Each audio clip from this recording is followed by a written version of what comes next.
हाँ, तो बच्चों कल हम लोग वैद्युत क्षेत्र के बारे में अध्ययन कर रहे थे, पढ़ रहे थे। आइए आज भी वैद्युत क्षेत्र के बारे में थोड़ा सा हम लोग देखें, कुछ पढ़ें एनसीईआरटी की किताब से, या एनसीईआरटी कैसे लिखती है वैद्युत क्षेत्र के बारे में, इसके बारे में हम आपको कुछ बताने की कोशिश कर रहे हैं।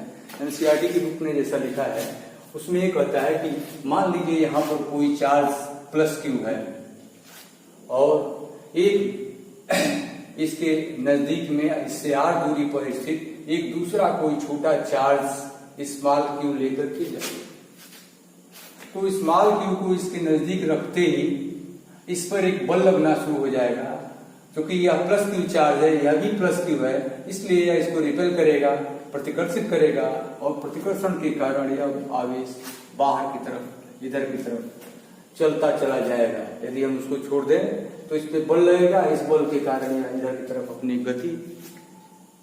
तो क्वेश्चन यह उठता है कि यदि हम इसको यहां हटा लें तो यहां पर क्या है, कौन सी ऐसी चीज है जिसके कारण इस पर बल लग रहा है। यदि यह नहीं होता तब इसको रखा जाता तो यह वहीं पे स्थिर रहता, लेकिन इसकी उपस्थिति मात्र से ही यह विचलित हो जाता है या यहाँ पर इसको बल लगने लगता है, हो जाने लगता है। इसके लिए वैज्ञानिकों ने वैद्युत क्षेत्र की अवधारणा को प्रस्तुत किया और बताया कि यह इस आवेश का वैद्युत क्षेत्र है जिसके कारण इस आवेश पर बल लगता है।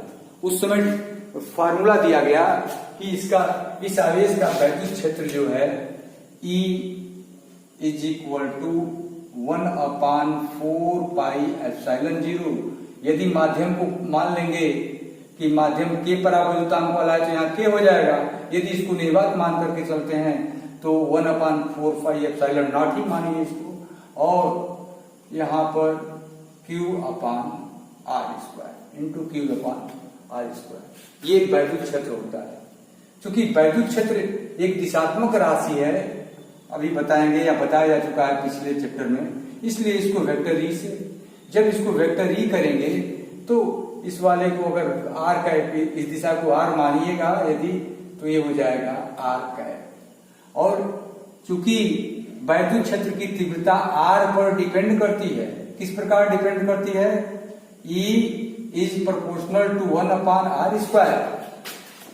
ई वैद्युत क्षेत्र की तीव्रता E जो है दूरी के वर्ग के व्युत्क्रमानुपाती होती है, अर्थात ज्यों ज्यों दूरी बढ़ती जाएगी उसके वर्ग के व्युत्क्रमानुपात में इस वैद्युत क्षेत्र की तीव्रता कम होती चली जाएगी, धीरे धीरे कम होती चली जाएगी। तो क्या कैसे बोलेंगे फिर, यहां पर इसका मतलब कि E की वैल्यू, वैद्युत क्षेत्र की वैल्यू, E को वैद्युत क्षेत्र बोला जाता है, कल बताए थे जैसा कि पिछले लेक्चर में। वैद्युत क्षेत्र का मान इस R पर डिपेंड करता है, तो सामान्यतया ऐसे लिख दिया जाए ER। इसका मतलब E is the function of R, E R का फलन है या E का मान R पर डिपेंड करता है। कभी कभी ऐसे भी लिखा जाता है एफ आर। इसका मतलब ये नहीं होता है कि E का R में गुणा किया गया है या एफ का R में गुणा किया गया है। इसका मतलब ये होता है the value of F depends on the value of R and the value of E और the electric field E depends on R।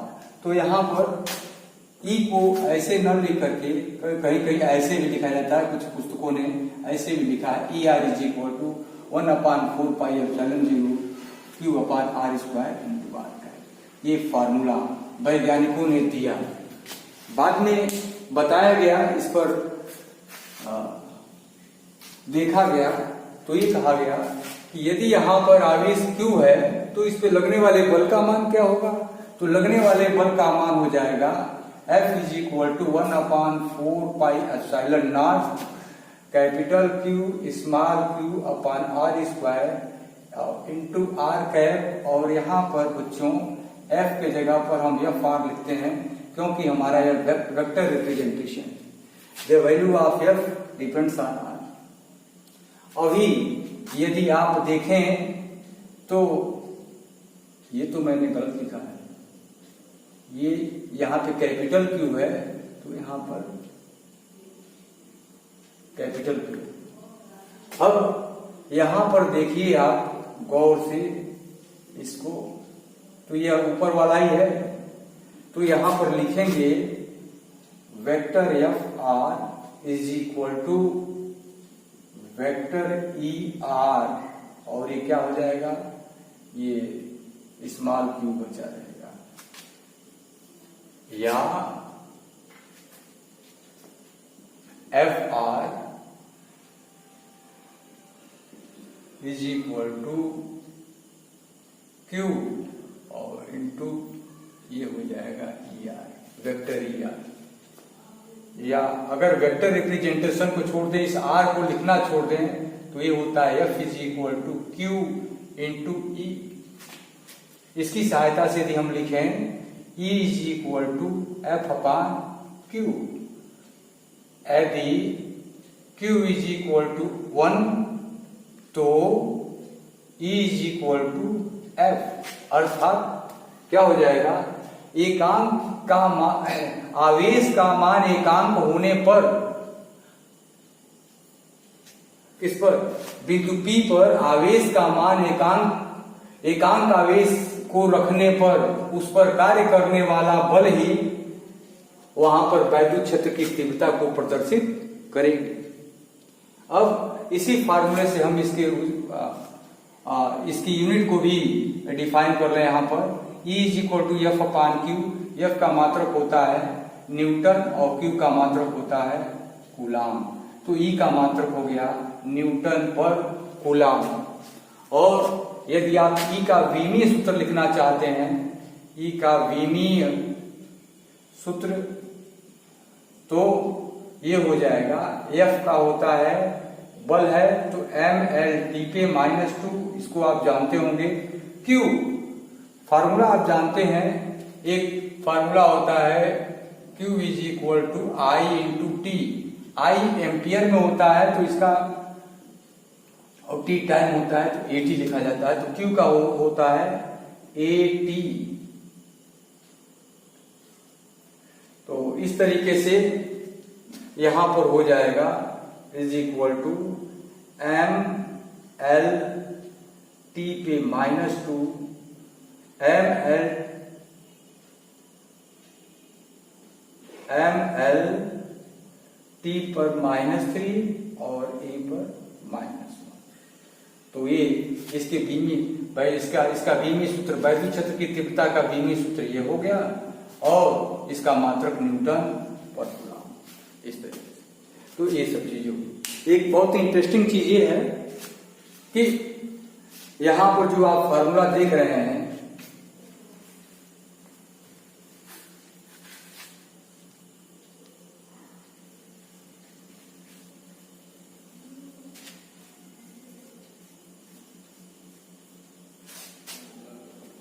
ये जो फार्मूला देख रहे हैं, इसको यहां से आर हटा दें, इसके केवल आंकिक मान पर ध्यान दें, इसके केवल न्यूमेरिकल वैल्यू पर ध्यान दें, तो 1/4 पाई एप्सिलॉन 0 और ये हो जाएगा Q/r²।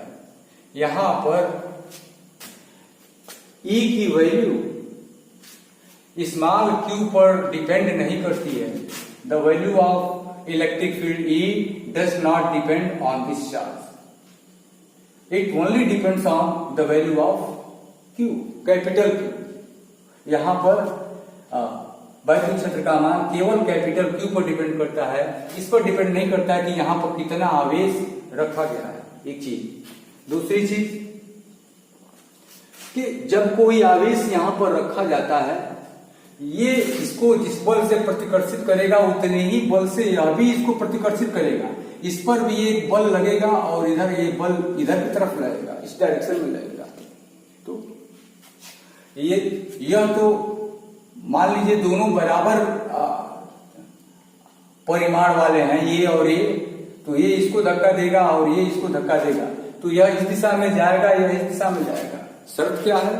वैद्युत क्षेत्र को डिफाइन किस तरह से किया जाता है? डिफाइन इस तरह से किया जाता है कि इस आवेश की उपस्थिति के कारण यह आवेश Q, इस आवेश Q की स्थिति में कोई परिवर्तन न हो। यह आवेश उपस्थित रहे और यह तभी हो सकता है जबकि यह आवेश इतना छोटा हो कि इसका अपना कोई इलेक्ट्रिक फील्ड न हो। तो इसका अपना इलेक्ट्रिक फील्ड न हो, कब नहीं होगा? जबकि यह बहुत छोटा होगा। बहुत छोटा होने पर ऐसा नहीं है कि इसका इलेक्ट्रिक फील्ड पूर्णतः समाप्त हो जाएगा। कोई प्लस क्यू है तो प्लस क्यू रहेगा, लेकिन इसकी वैद्युत क्षेत्र की तीव्रता इतनी दूरी पर आते आते बहुत कम हो जाएगी। फार्मूला देखिए यहाँ पर, अगर स्मॉल क्यू के कारण यहाँ पर निकालेंगे तो यहाँ small Q upon R square अभी कम है और ये तो जितना है उतना ही है। इसके कम होने के कारण ये इतना कम हो जाएगा कि इसके कारण यहाँ पर वैद्युत क्षेत्र की तीव्रता को शून्य माना जा सकता है। या यूं मान लीजिए कि इसके कारण यहाँ पर इस पर बल नहीं लगना चाहिए, लगता है लेकिन उसको निग्लिजिबल मान लिया जाता है। इस कारण इसकी स्थिति, तो इस वाले आवेश को जिसके वैद्युत क्षेत्र की हम गणना कर रहे हैं यह स्रोत आवेश कहा जाता है।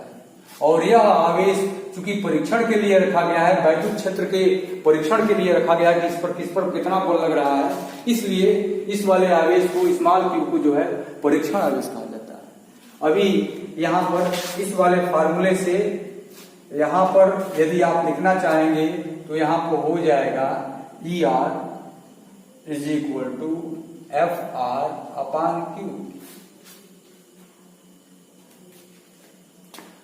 अर्थात परीक्षण आवेश पर लगने वाले बल तथा परीक्षण आवेश की निष्पत्ति ही क्या कहलाती है?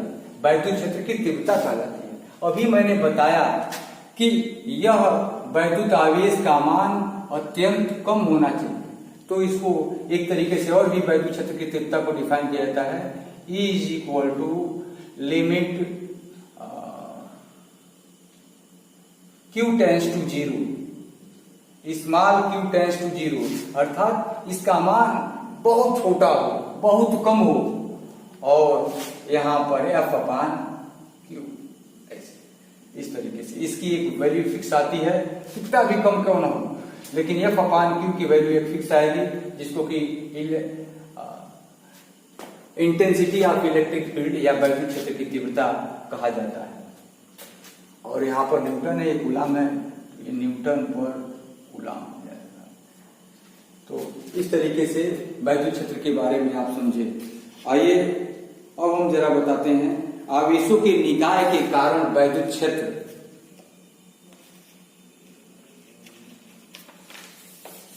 आवेशों के निकाय के कारण वैद्युत क्षेत्र।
ये मान लीजिए कि किसी निकाय में ढेर सारे आवेश हैं।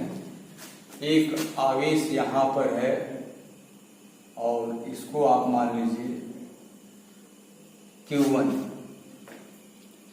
और दूसरा आवेश कहीं यहाँ पर है, इसको मान लीजिए Q2। सभी के सभी धनात्मक आवेश हैं, Q1, Q2, और तीसरा आवेश एक कोई बिंदु एक यहाँ पर है। इसी पॉइंट पर हमको निकालनी है वैद्युत क्षेत्र की तीव्रता। और तीसरा आवेश कोई है यहाँ पर है, और ये है प्लस Q3। चौथा आवेश कोई यहाँ पे है ये प्लस Q4। इन सब के कारण यहाँ पर इस बिंदु P पर वैद्युत क्षेत्र की तीव्रता ज्ञात करनी है। ये जो वैद्युत क्षेत्र आज मैंने बताया है, कल के लेक्चर को जब आप देख लेंगे तो वैद्युत क्षेत्र की तीव्रता दिशा कैसे होती है उसके बारे में आपको पता चल जाएगा। इसके पहले वाले लेक्चर को आप लोग देख लेंगे तो उससे पता चलेगा कि कैसे डायरेक्शन हम बना रहे हैं, क्योंकि थोड़ी सी चीजें बाकी रह गई थी आज बताना, इसलिए उन सब चीजों को मैंने बताया और आज इसको भी थोड़ा सा ऐड कर रहा हूँ। तो ये प्लस Q1 है। प्लस Q1 कारण के कारण जो है वैद्युत क्षेत्र की तीव्रता यहां पर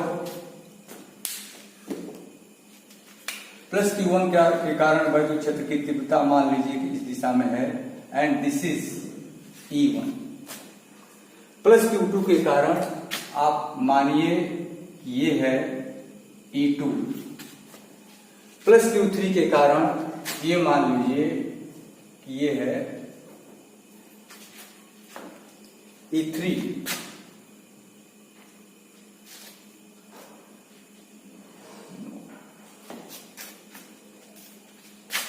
यहां पर जो वैद्युत क्षेत्र की तीव्रता है ये है E3। प्लस Q4 के कारण कुछ इस डायरेक्शन में मान लीजिए कि यह E4 है। पिछली बार वेक्टर सम हम बताए थे, तो वेक्टर सम में सबसे पहले E1 E2 का निकालेंगे परिणामी, E1 E2 का परिणामी निकाल करके E3 के साथ निकालेंगे उसके परिणामी और इसका जो है रिजल्टेंट निकालेंगे, फिर इन दोनों का जो रिजल्टेंट आएगा फिर उसके साथ E4 का निकालेंगे और निकाल करके हम परिणामी वैद्युत क्षेत्र P पर निकालेंगे। तो बिंदु P पर परिणामी वैद्युत क्षेत्र कैसे निकलेगा, इसको वेक्टर E1 कह लीजिए, इसको E2 और यह E1, ये E3 और ये E4 इस तरीके से है।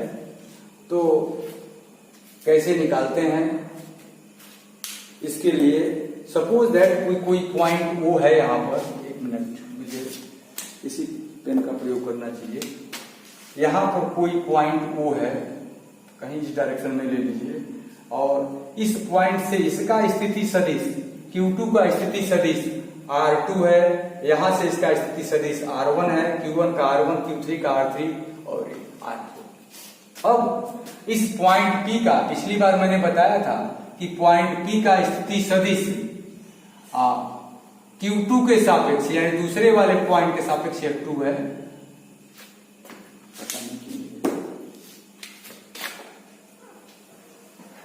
2 के सापेक्ष, तो ये जो हो जाएगा ये वाला वेक्टर हो जाएगा, जो इस डायरेक्शन में वेक्टर बनेगा यह P2 RP2 वेक्टर RP2, और इस डायरेक्शन में जो वेक्टर बनेगा वेक्टर R इधर से इधर की दिशा में वेक्टर RP1, और ये इस दिशा में जो वेक्टर बनेगा वेक्टर RP3, और इस दिशा में जो वेक्टर बनेगा ये हो जाएगा वेक्टर RP4,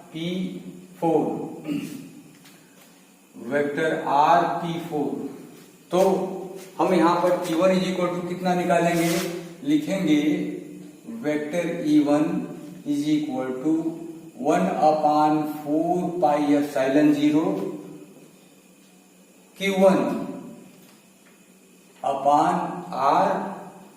डायरेक्शन इसकी यही है, इसकी भी डायरेक्शन यही है, तो यहाँ पर RP1 हो जाएगा, RP1 का स्क्वायर यहाँ पर RP1 का कैप हो जाएगा। ये E1 इज इक्वल टू हो जाएगा vector E2 is equal to 1/4 pi epsilon 0 Q2 upon RP2 का स्क्वायर। एनसीईआरटी में यहाँ पे 1P लिखा होगा, यहाँ पे 2P लिखा होगा, अपने ही बनाए गए नियमों में कहीं न कहीं उसने गलती किया है, इसलिए हम उसका जो पहला नियम था उस नियम पर यदि हम उसको सेट करेंगे तो ये P1 ही लिखा जाएगा, ये P2 लिखा जाएगा। तो इस तरीके से ये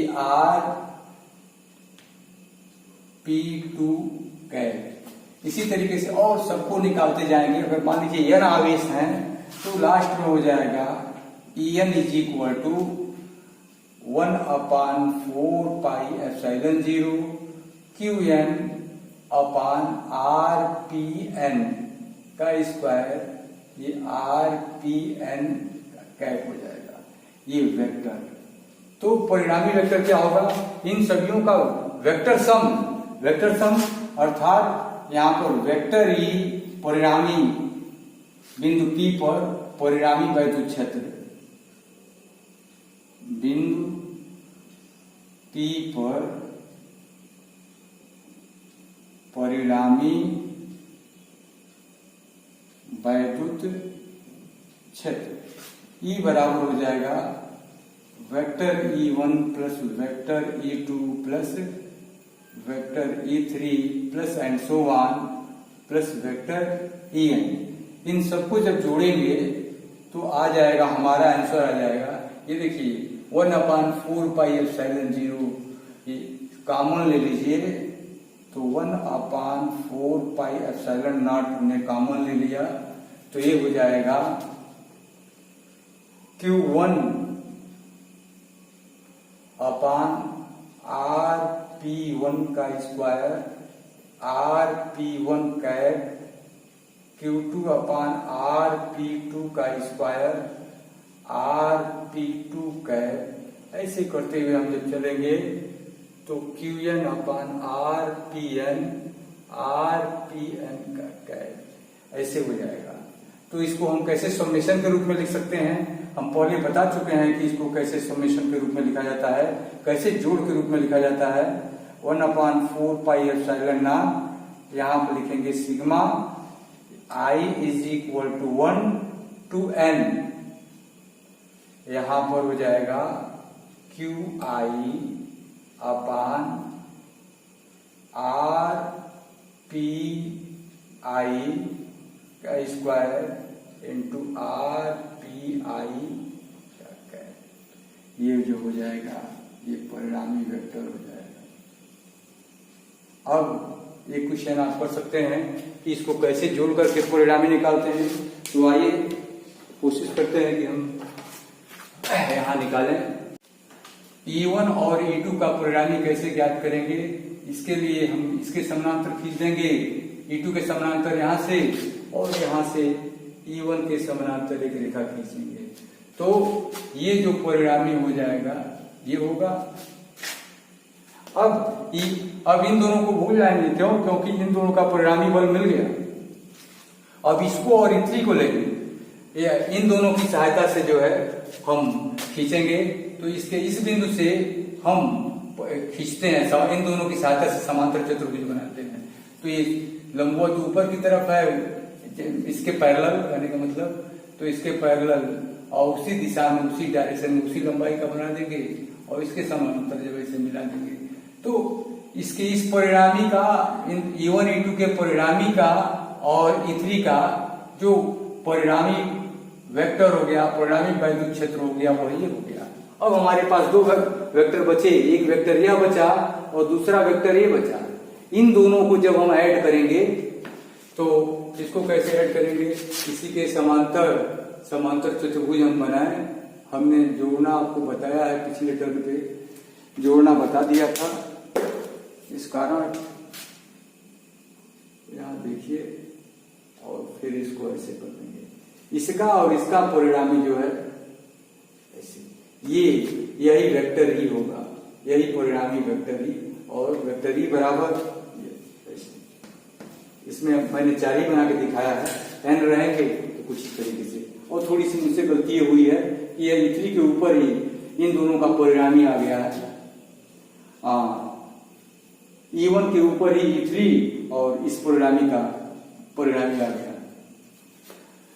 तो ये वैद्युत क्षेत्र से संबंधित कुछ बातें थी। अब कल